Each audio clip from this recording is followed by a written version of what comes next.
저는 오히려 레드오션인 사업에서 저희가 이렇게 레드오션에서 노후화되고 잘 하지 못하는 것들을 저희가 잘 발굴해서 디벨롭 시키면 얼마든지 기회가 있다고 생각을 해요. 근데 사실 입지는 다 괜찮은 입지에 있는 스터디 카페들이 많아요. 근데 가장 중요한 건 이거 뭐 다른 사업할 때도 마찬가지인데 본질을 중요하게 생각을 해야 돼요. 스터디 카페의 본질은 카페가 아니라 스터디거든요. 학습 공간이라는 거를 본질을 지켜야 되는데 이게 바로 저는 레드오션에서 저희가 발굴할 수 있는 기회라고 생각을 합니다. 사실 기회라는 게 찾아온다라고 하시는 분도 있지만 저는 찾아오지 않으면 찾아가야 된다고 생각을 하거든요.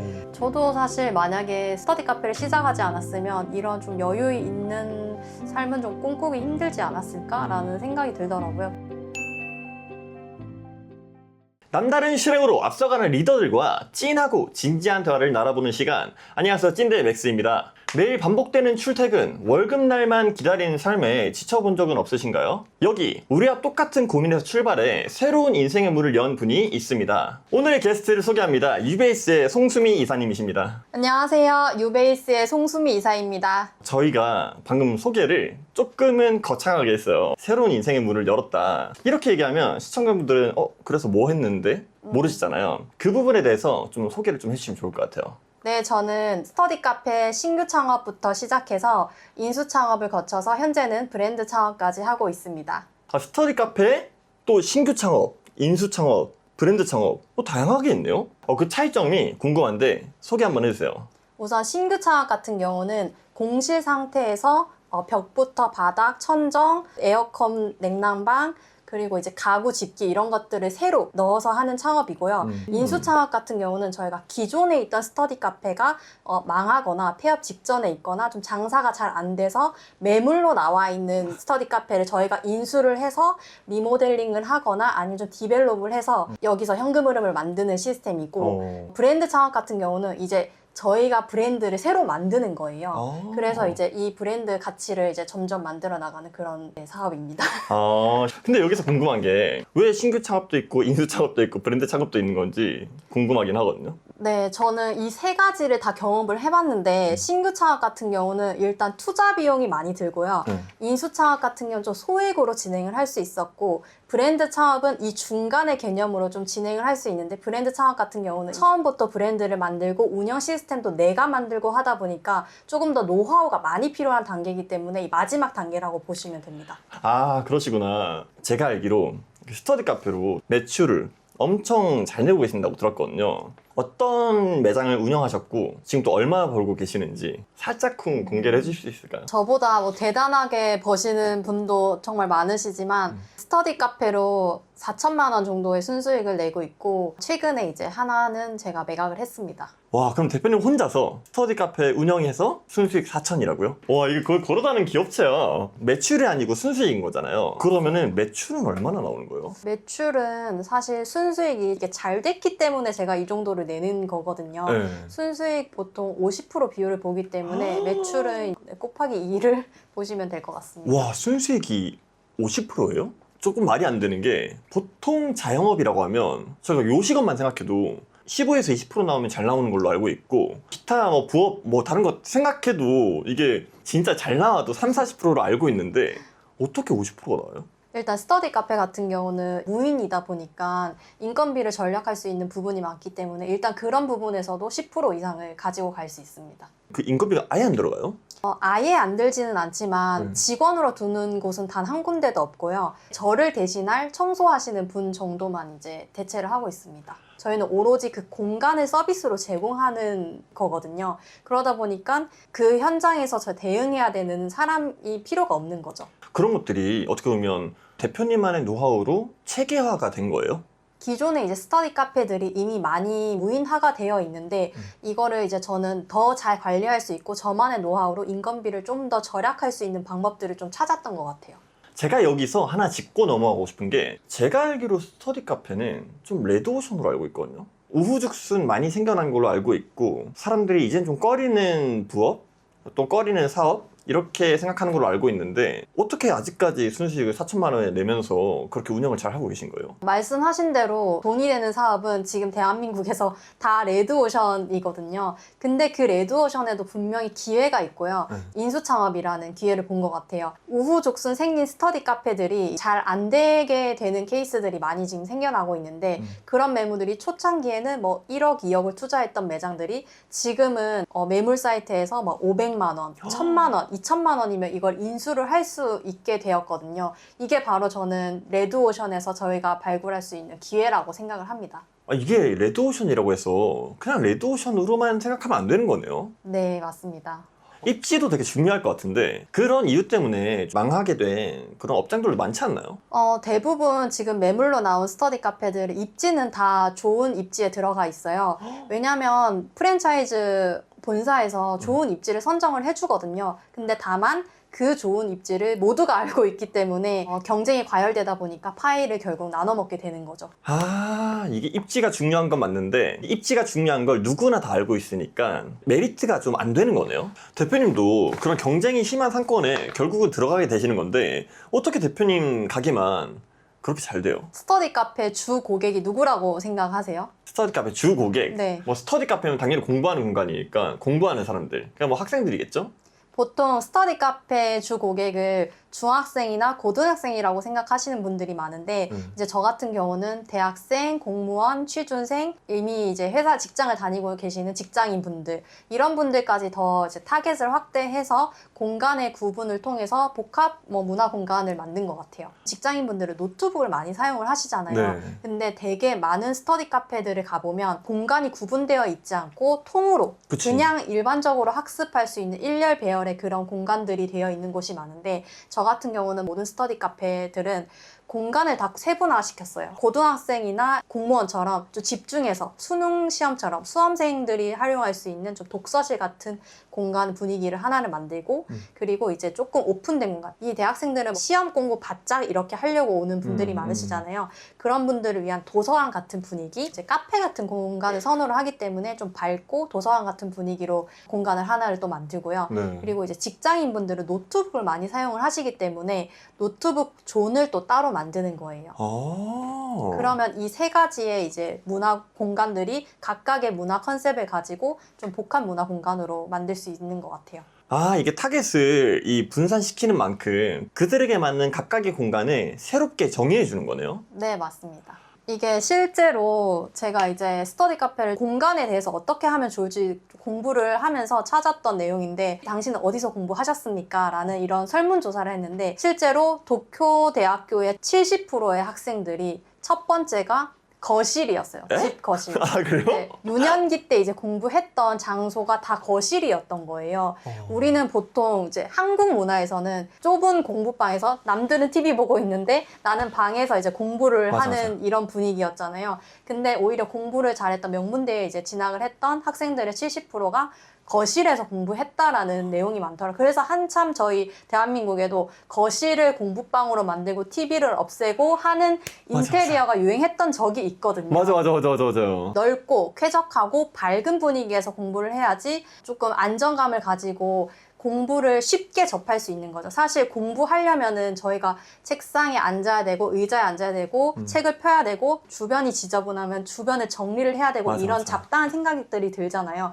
그래서 오히려 집에서 공부가 더 안 되는 거거든요. 근데 오히려 거실은 좀 깨끗하게 항상 정리가 되어 있고 좀 즐기는 공간에 공부하는 책들이 있으니까 쉽게 거기까지 도달할 수 있다. 그런 내용이었어요. 그래서 이제 제가 느낀 게 스터디 카페라고 해서 너무 공부에만 몰입할 수 있는 갑갑한 공간이 아니라 조금 집중할 수 있는 공간도 있고 분위기를 즐기면서 다른 사람이 어떤 공부를 하는지 볼 수 있는 공간도 있고 좀 더 카페 같은 소음이 있으면서 좀 자유롭게 약간 대화도 할 수 있고 그런 공간, 그 세 가지 공간을 좀 구분해야지 더 수요층을 확대할 수 있겠다라고 생각을 한 거죠. 아까 신규 창업과 인수 창업을 또 경험하셨다고 했잖아요. 인수 창업은 좀 저렴하게 산다라고 하셨는데 신규 창업이랑 인수 창업이랑 창업 비용이 많이 달라요?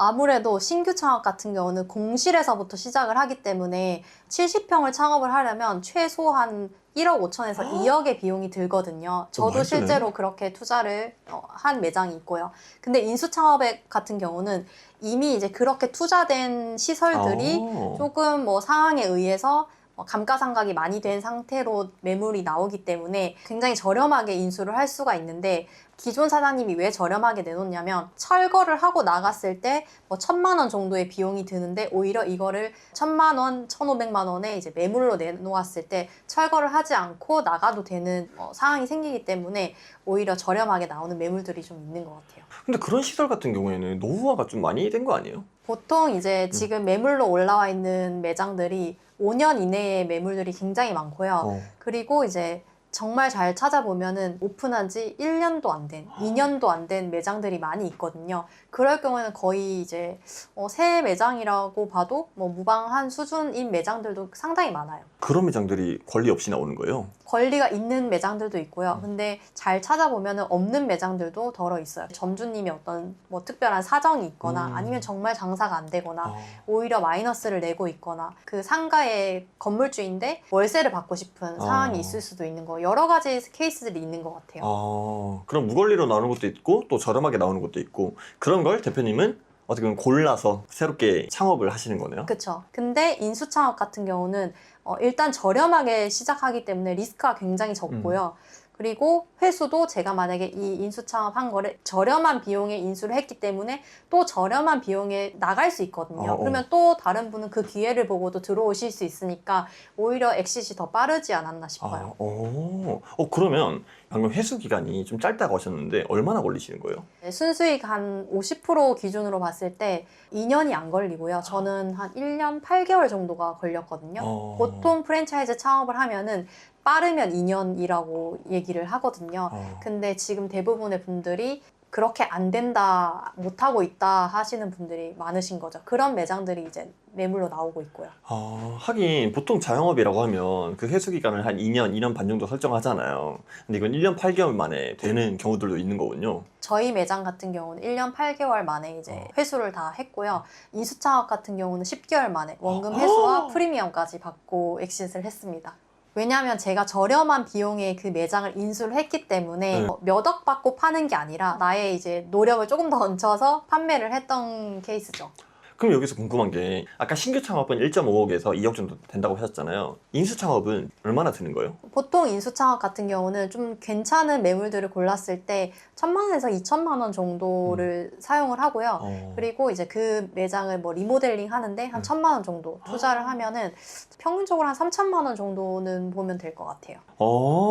이게 근데 아까 말씀하셨듯이 기존 시장이 레드오션이라서 가능한 거잖아요. 그렇죠. 오히려 레드오션이 기회가 된다는 거는 진짜 처음 들어봐요. 저는 오히려 레드오션인 사업에서 저희가 이렇게 레드오션에서 노후화되고 잘 하지 못하는 것들을 저희가 잘 발굴해서 디벨롭 시키면 얼마든지 기회가 있다고 생각을 해요. 신기하다. 주변에 방금 전에 망한 스터디 카페를 이렇게 인수해 온다라고 하셨는데, 사실 여기서 생각해보면 망한 데는 이유가 있는 거 아닌가? 이런 생각도 들거든요. 그렇게 생각하실 수 있죠. 근데 사실 입지는 다 괜찮은 입지에 있는 스터디 카페들이 많아요. 근데 가장 중요한 건 이거 뭐 다른 사업할 때도 마찬가지인데 본질을 중요하게 생각을 해야 돼요. 스터디 카페의 본질은 카페가 아니라 스터디거든요. 학습 공간이라는 거를 본질을 지켜야 되는데, 사실 이 스터디 카페가 우후죽순 생기면서 10개 중에 8개는 본질을 좀 지키지 않은 매장들이 굉장히 많이 있거든요. 그중 이제 예를 들면은 최소한 학습 공간에 맞는 학습 의자를 둬야 되는데 그냥 일반 카페 의자 아시죠? 이렇게 딱딱한 그런 의자를 두고 학생들이 우리 매장에서 공부를 오래 하기를 바라는 공간 컨설팅을 한 곳들이 꽤 많이 있거든요. 그런 부분에서부터 저희는 좀 다른 포인트를 짚고 본질만 바꿔도 더 잘 되는 사업으로 만들 수 있는 거죠. 그리고 이게 또 스터디 카페를 무인 스터디 카페라고 하다 보니까 진짜 무인처럼 운영하시는 분들이 있거든요. 물론 무인이지만 무인이 아닌 것처럼 운영을 하는 게 노하우인데, 그걸 정말 무인으로 운영을 하다 보니까 학습 분위기가 많이 이제 나빠지기도 하고, 그러면서 좀 재방문을 계속 해줘야 되는데 재방문율이 떨어지면서 매출도 같이 떨어지게 되는 거죠. 근데 여기서 궁금한 게, 무인인데 무인이 아닌 것처럼 운영해야 된다. 이게 무슨 말이에요 도대체? 무인 스터디 카페든 무인 아이스크림 가게든 무인이지만 무인이 아닌 것처럼 운영을 하는데 그게 이제 모든 게 무인화 시스템 속에서 점주의 손길이라든지 아니면 그 매장에 고객이 방문을 했을 때 질문을 하지 않고 내가 굳이 전화를 해서 물어보지 않고도 그 모든 게 현장에 다 세팅이 되어 있어야 되는 거거든요. 그게 이제 보이지 않는 부분들인 것 같아요. 저 같은 경우는 이제 고객 응대 같은 경우는 꼭 전화로 하지는 않거든요. 그리고 심지어 요즘 MZ 세대의 친구들은 전화 통화하는 것도 별로 좋아하지 않거든요. 그래서 저 같은 경우는 이거 뭐 조금의 노하우를 풀자면 매장의 모든 안내문을 좀 깔끔하게 고객이 한눈에 볼 수 있고 그런 내용들이 다 나와 있게끔 미리미리 다 세팅을 해두고요. 카톡으로 할 수 있는 그런 응대 방법들로 다 전환을 시키고 휴대폰만 열어도 이 매장의 뭐 안내문이라든지 이용 수칙이라든지 환불 규정이라든지 이런 것들을 한눈에 볼 수 있게끔 시각화시키는 작업들을 많이 했던 것 같아요. 이게 고객이 궁금할 수 있는 것들을 미리미리 사람들이 잘 볼 수 있는 직관적인 공간에 부착만 해도 그게 많이 효율화가 된다는 말씀이신 거죠? 그렇죠. 안 붙이면 아예 모르고 마음대로 하면 결국 힘든 건 사장뿐인 거죠. 근데 그런 것들을 어떻게 보면 프랜차이즈 본사에서 일하실 때 60개 이상 만들어 본 경험도 있으시고 또 개인 매장을 또 다수로 하시다 보니까 터득하신 거네요. 네, 노하우가 그런 사례들을 많이 보면서 좀 노하우가 생겼고 점주님들이 팀장님 이런 상황에는 어떻게 이야기해요? 어떻게 해야 돼요? 라는 질문들을 굉장히 많이 주셨는데 제가 또 직접 운영을 하고 있다 보니까 또 저한테 많이 질문을 해주셔서 저도 이렇게 하시면 됩니다. 이렇게 하시면 좀 좋을 거예요. 라고 좀 조언을 많이 해드렸던 것 같아요. 그럼 방금 전에 그 자동화에 대해서 얘기해 주셨는데 무인 매장 운영 얼마나 자동화가 되는 거예요, 그게? 저 같은 경우는 지금 제가 운영하고 있는 매장에 일주일에 한 번 가서 1시간 정도 근무를 해도 될 정도로 자동화 세팅을 해뒀거든요. 그렇게 할 수 있는 이유가 일단 첫 번째로 무인 키오스크가 있고요. 그리고 CCTV로 모든 매장을 이제 제가 휴대폰만 있으면 다 실시간으로 확인을 할 수가 있고 그리고 IoT 시스템인 거죠. 냉난방기를 직접적으로 제가 모바일 휴대폰으로 현장에 가지 않고도 다 조율을 할 수가 있고요. 그리고 고객 응대 같은 경우도 뭐 전화보다는 저는 지금 이제 카카오톡을 많이 이용을 하고 있어요. 제 생각에 이런 구조를 계획하는 거, 짜는 거, 또는 시스템화 시키는 걸 되게 잘하신다는 생각이 들어요. 이렇게 하지 않으면 만약에 순수익이 300만 원 발생하는 매장이라고 치면 제가 일일이 그걸 가서 해야 되는 거잖아요. 그러면 그 순수익 300만 원이 그냥 오로지 제 인건비인 거지 현금 흐름 300만 원이라고 생각이 좀 안 드는 거죠. 저는 오히려 나의 시간이랑 에너지를 좀 쓰지 않고 300만 원 순수익을 버는 거를 원하거든요. 본업보다는 부업에 조금 더 포커싱이 맞춰서 줬으면 좋겠다. 네, 그렇죠. 근데 그게 되려면 시스템화가 됐어야 되니까. 네, 시스템화라고 하면 되게 거창하게 생각하시는 분들이 많은데 내 시간을 좀 줄일 수 있는 그런 방법들을 모으다 보면은 그게 다 무인화 시스템이 되는 것 같아요. 추가적으로 가지고 계신 노하우라던가 조금만 더 풀어주시면 안 되나요? 인테리어 같은 부분은 시각적인 요소이기 때문에 개인의 취향이 조금 반영이 되기 때문에 뭐 모든 고객을 다 만족시킬 수는 없거든요. 근데 이거를 보이지 않게 만족시키는 게 저는 후각, 청각, 뭐 미각, 촉각, 오감을 만족하는 부분들이라고 생각을 하거든요. 후각 같은 경우는 이미지나 이런 거를 인식하는데 거의 70% 이상 큰 영향을 가지고 있거든요. 그래서 이제 백화점 같은 데도 1층에 향수 매장들이 먼저 있잖아요. 네. 그런 이유에서 그 공간이 그렇게 세팅되는 거라고 하더라고요. 그래서 저도 실제로 학습 공간에 적당한 향이 어떤 게 있을까 이제 고민을 하다가 교보문고를 갔는데 딱 원하던 향을 찾은 거예요.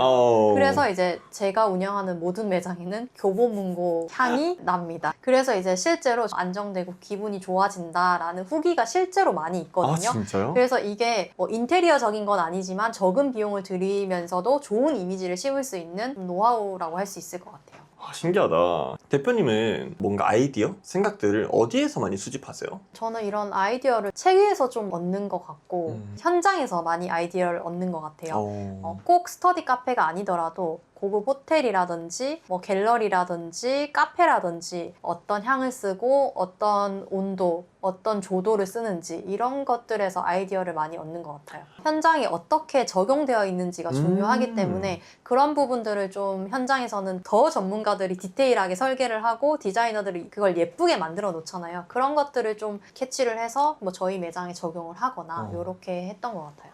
대표적으로 뭔가 현장에서 벤치마킹해서 대표님의 사업장에 넣은 그런 사례가 있나요? 두 가지라고 할 수 있는데요. 첫 번째는 앞서 말씀드린 교보문고 향이고 두 번째는 BGM이에요. 아주 적막하고 아무 소리가 안 나는 곳보다는 약간의 소음이 있고 약간의 노랫소리가 들리는 곳이 오히려 심리적으로 안정감이 느껴지잖아요. 그쵸. 그래서 이제 저희 매장들에는 음악이 나오는 공간이 꼭 하나씩은 다 있습니다. 그러면 이 사업적인 측면에 있어서 스터디 카페가 다른 사업에 비해서 매력적인 이유가 있다면 왜일까요? 저는 스터디 카페가 어느 세대를 초월하고도 항상 수요가 있었다고 생각을 하거든요. 왜냐면 지금 제가 이제 34살이지만 20년 전에도 독서실은 있었고요. 그때는 정말 작은 닭장 같은 이렇게 맞아. 칸막이가 되고 천이 이렇게 둘러져 맞아. 있고 엄청 어두운 공간에서 닭장 같은 독서실이 있었는데 그게 이제 점점 진화해서 프리미엄 독서실이 되고 프리미엄에서 그 스터디 카페로 되고 스터디 카페에서 이제는 경험적 공간이 필요한 콘텐츠가 조금씩 바뀌었다는 거지 학습 공간이라는 본질은 변하지 않았다고 생각을 하거든요. 그래서 끊임없이 수요가 있는 게 교육업과 관련된 사업이고 실제로 작년 대비 올해 이제 교육업 시장이 사교육비도 훨씬 더 많이 올랐거든요. 그래서 이제 저는 교육업이나 이런 스터디 카페나 독서실 같은 업종이 경기 방어 사업이 아닌가라고 생각을 하고요. 입시 관련, 교육업 관련된 공간이나 컨텐츠들은 계속해서 수요가 점점 늘어나고 있는 것 같아요. 사람들의 성향 변화도 좀 있을 것 같아요. 이제는 또 100세 시대라고 하잖아요. 또 내가 살아가야 될 나날들이 점점 길어지면 길어질수록 내 생존 무기들을 갖춰야 되는 시대가 계속 도래하고 있다고 보고 어릴 때만 배우는 게 아니라 끊임없이 나이가 먹어도 또 하나를 더 배우고 이런 시대가 또 도래하고 있다고 생각이 드는데 그런 관점에서도 또 경기를 타지 않는 그런 또 사업의 영역이 될 수도 있겠네요. 그렇죠. 아무래도 예전에는 대학만 가면 모든 일이 뭐 잘 풀린다고 해서 수능만 보면 다 끝이라고 했거든요. 근데 지금은 이제 수능이 끝이 아니라 대학을 가서도 대학 성적을 잘 해야지 취업을 할 수 있으니까 또 취업을 해서도 승진을 해야 되니까 또 더 공부를 해야 되고 계속해서 공부해야 되는 환경으로 바뀐 것 같아요. 저 근데 듣다 보니까 이 스터디 카페의 장점을 제가 너무 많이 들어가지고 나도 좀 해보고 싶다는 생각이 좀 드는데 저 같은 생초보도 이게 할 수 있는 건가요? 당연히 하실 수 있고요. 회사 다닐 때 점주님 중에는 60대 점주님도 계셨었거든요. 그래서 누구나 할 수 있고 누구든지 뭐 쉽게 할 수 있는 업종 중에 하나인 것 같아요. 교육만 받으면 누구나 할 수 있는 업이기 때문에 많은 분들이 진입을 하셨던 것 같아요. 그렇지만 이제 대표님만의 노하우로 이제 그런 진입 장벽의 벽을 만드신 거군요. 그렇죠. 그럼 여기서 궁금한 게 그 전에도 좀 경제적으로 안정적인 삶을 사셨던 건가요? 전혀 아니었고요. 사실 결혼을 좀 일찍 해서 제가 이제 27살에 결혼했고 저희 남편이 28살이거든요. 한 살밖에 차이가 안 나기도 하고 저희가 부산에서 서울로 이렇게 올라왔거든요. 아무것도 없이. 그리고 양쪽 부모님 두 분 다 부산에 계시기 때문에 뭐 저희를 지원을 해준다거나 이런 게 전혀 없었고 오로지 저희 둘만의 힘으로 빌라 한 칸부터 시작을 했고 그때 이제 좀 들었던 생각이 저희의 목표가 서울에 자가 하나 마련하자 였었거든요.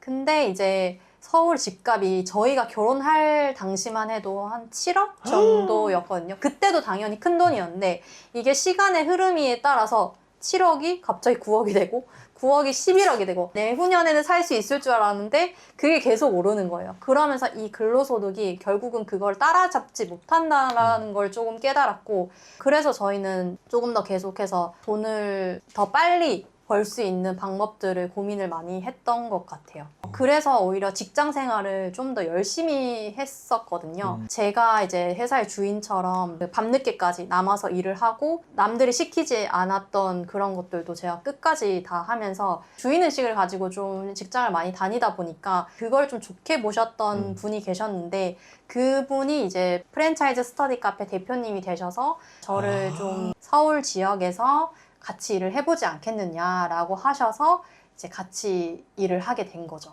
이게 아무래도 근데 직장이잖아요. 내 사업체가 아니면 조금은 이게 주인의식이 떨어질 수밖에 없다고 저는 생각이 드는데 그런 마인드를 가질 수 있는 그런 이유가 뭐예요? 간절했던 것들이 컸던 것 같아요. 왜냐면 내가 이 프로젝트를 끝내면 얼마의 돈을 벌 수 있고 그런 것들이 좀 계산적으로 그때는 일을 했었거든요. 인테리어라는 게 자기가 한 만큼 이게 벌어가는 또 그런 구조로 되어 있기 때문에 좀 그런 욕심들이 많이 있었던 것 같아요. 근데 그 정도의 욕심과 주인의식이면 인테리어 업 하실 때도 그래도 수익이 꽤나 안정적이셨을 것 같은 생각이 들거든요. 수익이 다른 일반 이제 직장인보다는 조금 더 있는 편이었거든요. 근데 이게 내가 놓는 순간 수익이 완전히 달라지는 그런 구조였기 때문에 이게 언제까지고 나를 갈아서 할 수 있을지가 너무 망망대해 같은 느낌이 컸죠. 지금은 스터디 카페로 넘어오셨잖아요. 그때의 삶과 지금의 삶을 비교한다면 어떤 차이가 있어요? 그때는 사실 이제 근로소득밖에 없으니까 내가 하고 싶은 다른 걸 할 수 있는 선택지가 거의 없었거든요. 근데 근로소득과 사업소득이 같이 생기기 시작하면서 내가 하고 싶은 것들이 생기기 시작하더라고요. 근데 제가 직장 다닐 때는 내가 정말 하고 싶은 게 있는 사람인지 잘 몰랐어요. 왜냐면 뭐 그럴 여유조차도 없었으니까. 그러고 나서 이제 회사를 그만두고 여러 개를 더 확장하다 보니 현금 흐름이 더 많이 생기고 제가 정말 하고 싶은 일을 또 도전을 하게 되고 좀 최근에 이제 요식업까지 좀 발을 들이게 된 케이스입니다. 대표님 근데 지금은 어떻게 보면 지금 창업을 하시고 나서 이 사업만으로 좀 현금을 잘 만들고 계시고 안정적으로 좀 살아가고 계시지만 직장인이셨을 때 나 사업하겠다 라고 하면은 주변에서 좀 말리는 사람도 있었을 것 같은데 그런 때 좀 부정적인 의견을 극복하신 그런 것도 있었나요? 실제로 제가 그 스터디 카페를 처음 창업을 할 때가 코로나가 이제 막 시작을 하고 영업 정지가 10시까지고 이런 시기였거든요. 네. 심지어 이제 백신도 없을 때였어요. 그래서 이제 스터디 카페를 창업을 한다고 하니까 부모님들께서 좀 더 알아봐야 되는 거 아니냐, 좀 위험한 거 아니냐 이런 이야기를 좀 많이 하셨거든요. 근데 저는 이미 그때 30개, 뭐 20개 본사에서 스터디 카페 개설 경험을 가지고 있으면서 오픈하는 걸 보니까 이제 매출도 제가 직접 알잖아요. 될 것 같은 사업인 거예요. 그리고 심지어 그때 스터디 카페가 좀 더 잘 됐어요. 왜냐면은 학교도 일찍 끝나고 그리고 도서관도 안 하고 그러다 보니까 학생들이 갈 곳이 없는 거예요. 그러다 보니 스터디 카페로 몰리게 되고 그런 수요들이 안 오시던 분들도 오히려 스터디 카페로 오시게 되는 거예요. 오히려 저는 코로나 때 스터디 카페는 확실히 기회였던 것 같아요. 근데 그때 스터디 카페도 어차피 10시까지 영업 못하고 이런 거 있었던 거 아니에요? 그 기간 되게 짧았고요. 그 이후로는 이제 칸막이를 설치하고 마스크를 착용을 하면은 스터디 카페에 이제 들어갈 수 있고 24시 운영할 수 있게 금방 조정이 됐었거든요. 그래서 오히려 저는 그 시기에 창업을 좀 용기 있게 하신 분들은 회수가 조금 더 빨랐을 거라고 보거든요. 제가 또 그런 케이스였고요. 근데 또 때마침 그 시기에 그런 프랜차이즈 본사에 계셨으니까 또 그런 기회를 또 잡게 되신 거네요. 그쵸. 또 그런 생각도 들어요. 이 성공하는 사업가라고 해야 될까요? 그런 사람들의 이야기를 들어보면 뭐 나는 좀 운이 좋았다, 기회를 잘 잡았다 이런 얘기도 하시는 것 같은데 근데 이거에 대해서는 어떻게 생각하세요? 사실 기회라는 게 찾아온다라고 하시는 분도 있지만 저는 찾아오지 않으면 찾아가야 된다고 생각을 하거든요. 제가 조금 번아웃이 오거나 조금 일이 뭐 안 풀리거나 조금 힘들 때는 기존에 하던 걸 좀 내려놓고 오히려 완전히 새로운 곳에 가보거나 새로운 분들을 만나거나 그런 모임을 좀 서칭을 해보거든요. 요즘에 이제 많이 하시는 게 이제 트레발이나 이런 것들이잖아요. 그러면서 저는 또 새로운 분들을 만나서 새로운 프로젝트를 하게 되고 그 프로젝트에서 만난 분이 또 저와 이제 결과물이 좋았기 때문에 지금 제가 하고 있는 유베이스 브랜드를 같이 만들게 되었고요. 지금 만약에 기회가 보이지 않는다면 먼저 찾아가는 것도 내가 기회를 만들 수 있는 포인트인 것 같아요. 어떻게 보면 대표님한테 또 사연이 있었잖아요. 또 열심히 해야 됐던 그런 이유들, 간절함이라고 할까요? 그런 것도 좀 작용을 했을 것 같은데 어떠세요? 맞아요. 무일푼으로 시작해서 어쨌든 이 가정을 좀 키워내야 되고 미래에 태어날 자녀는 조금 더 풍족하고 좋은 환경에서 키우고 싶었기 때문에 저희 남편이랑 이제 많이 얘기했던 게 우리는 지금 자녀가 없으니까 없을 때 더 열심히 하자. 좀 그런 간절함이 좀 컸던 것 같아요. 저도 사실 만약에 스터디 카페를 시작하지 않았으면 이런 좀 여유 있는 삶은 좀 꿈꾸기 힘들지 않았을까라는 생각이 들더라고요. 그래서 지금까지 살아오면서 제일 잘한 결정이 기존의 이제 인테리어 업을 딱 그만두고 완전히 새로운 업으로 이직을 했던 그 순간이 저는 가장 잘했던 순간이라고 뽑을 수 있을 것 같아요.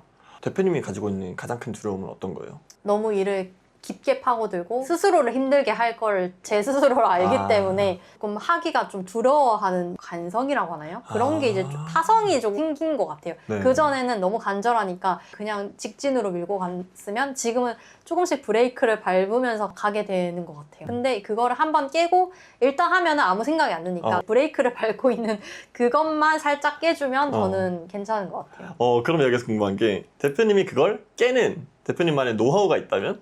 주변에 이제 좋은 사람을 두는 것 같아요. 그거를 깨기 위해서 계속 옆에서 찔러주는 거예요. 제가 유베이스를 또 시작하게 된 것도 대표님이 옆에서 계속 같이 해보자라고 이제 계속 찔러서 브레이크를 놓고 엑셀을 밟게 된 것 같아요. 대표님의 얘기를 들으면 들을수록 진짜 이게 사람의 인연이라는 게 참 중요하다. 내 주변에 있는 사람한테 잘하는 것도 참 중요할 것 같고 또는 내가 하고 싶은 것의 영역에 더 앞서가고 있는 사람들을 많이 만나보는 거 이런 것도 되게 중요하겠다는 생각이 진짜 많이 드네요. 이게 잘하고 있는 사람을 따라하는 게 저는 가장 빠른 지름길이라고 생각을 하거든요. 그런 면에서 저는 스터디 카페 할 때도 똑같이 했던 것 같아요. 제일 잘 되고 있는 스터디 카페를 찾아서 그 스터디 카페는 어떻게 하고 있는지, 그 상권은 어떻게 구성되어 있고 어떤 전략을 가지고 있는지 이런 것들을 분석을 해서 그대로 이제 전략을 따라하는 거죠. 그리고 그 전략을 음식점에도 똑같이 했거든요. 제일 잘 되고 있는 그 브랜드의 지점을 찾아서 그 지점의 상권은 어떻고 그 지점은 가격대를 어떻게 형성하고 있고 서비스는 어떻게 나가고 있고 이런 것들을 똑같은 상권을 우리 지역에서 찾아요. 찾아서 했는데 결국은 그것도 지금 전국 1등을 하고 있거든요. 그 브랜드에서. 그래요? 대표님한테 있어서 스터디 카페라는 의미가 이제는 조금 많이 달라졌을 수도 있겠다라는 생각이 들거든요. 처음에 시작했을 때는 비즈니스적으로 관점을 봤다면 지금은 이제 운영한 지 5년 차가 됐거든요. 네. 그러다 보니까 거기서 또 수많은 또 인연들이 있어요. 그 친구들도 저와 같은 좀 시기를 보내고 있는 거잖아요. 취업을 하기 위해서 공부를 하고 있고 어떤 목적으로 이제 와 있으니까 그런 부분들이 조금 동질감도 느껴지고 안쓰럽기도 하고 근데 오히려 또 잘 돼서 합격해서 저한테 연락이 와서 저 이렇게 됐어요 뭐 이렇게 감사하다 그동안 운영을 잘 해줘서 이렇게 연락이 오면 굉장히 뿌듯하고 그러다 보니까 동부하고 있는 친구들이 결국은 사회로 나가서 또 우리나라의 미래를 밝혀줄 친구들이라고 생각하니까 정말 사회적으로도 좋은 역할을 하고 있는 거 아닌가라는 생각을 많이 하게 되더라고요. 그래서 이제 스터디 카페가 현금 흐름만 만들어주는 공간이 아니라 누군가의 꿈을 실현해주는 공간으로 저한테는 좀 다가오고 또 제 자아도 좀 실현해줄 수 있는 그런 공간이 된 것 같아요. 그럼 이제 인터뷰가 거의 막바지로 가고 있는데 대표님 어떻게 보면 지금은 현금 흐름이 엄청나게 많이 생겨야 돼 이런 욕심은 조금 옛날보다는 많이 줄어드셨을 것 같아요. 지금은 어떤 목표를 가지고 계세요?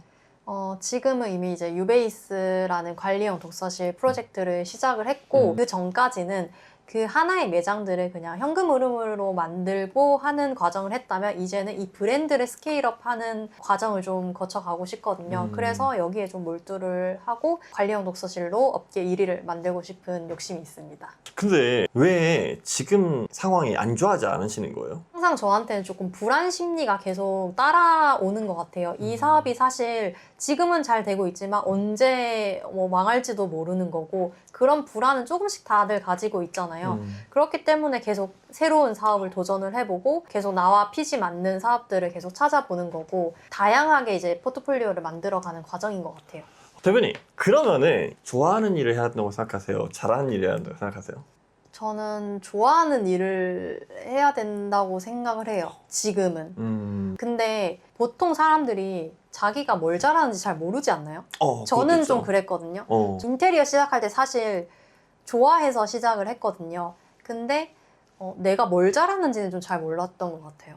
내가 뭘 잘하는지 알았으면 그걸 했을 건데 잘 모르니까 그냥 일단 내가 좋아하는 걸 해보자 해서 인테리어 업을 선택을 했었고 이직을 할 때는 물론 경제적인 이유가 컸지만 해보니 또 적성이 맞았던 것 같고 그러면서 좋아하는 일을 먼저 해보고 어떤 계기로 인해서 내가 잘하는 것을 알게 되고 그런 과정을 거치는 것 같아요. 모든 일이나 이런 것들은 다 긍정적인 에너지에서 나온다고 생각을 하기 때문에 내가 좋아하는 일을 해서 긍정적인 에너지가 나오고 그런 부분에서 또 내가 잘하는 걸 찾을 수 있고 그런 게 저는 좀 선순환되는 게 아닌가 싶어요. 그런 우리 시청자분들을 위해서 마지막으로 해주고 싶은 말이 있다면 좀 한 말씀 부탁드리겠습니다. 지금 만약에 조금 자신의 상황을 좀 바꾸고 싶거나 좀 변화된 삶을 원하신다면 저는 작은 것부터 시작해보라고 말씀을 드리고 싶어요. 당장 뭐 창업을 시작하라는 이야기가 아니고 뭐 내일 아침 조금 더 일찍 일어나 본다던가 스터디 카페 창업을 하고 싶으시다면 우리 동네에 있는 스터디 카페를 한번 찾아가 본다던가 이런 작은 관심과 배움이 쌓이고 쌓여서 아마도 뭐 한 달 뒤, 1년 뒤에 나는 또 다른 모습을 하고 있을 거라고 저는 믿거든요. 그래서 작은 하나라도 한번 실행을 당장 해보시라고 이야기를 드리고 싶어요. 지금까지 저희 유베이스의 송수미 이사님과 함께 찐하고 진지한 대화를 좀 길게 해봤는데요.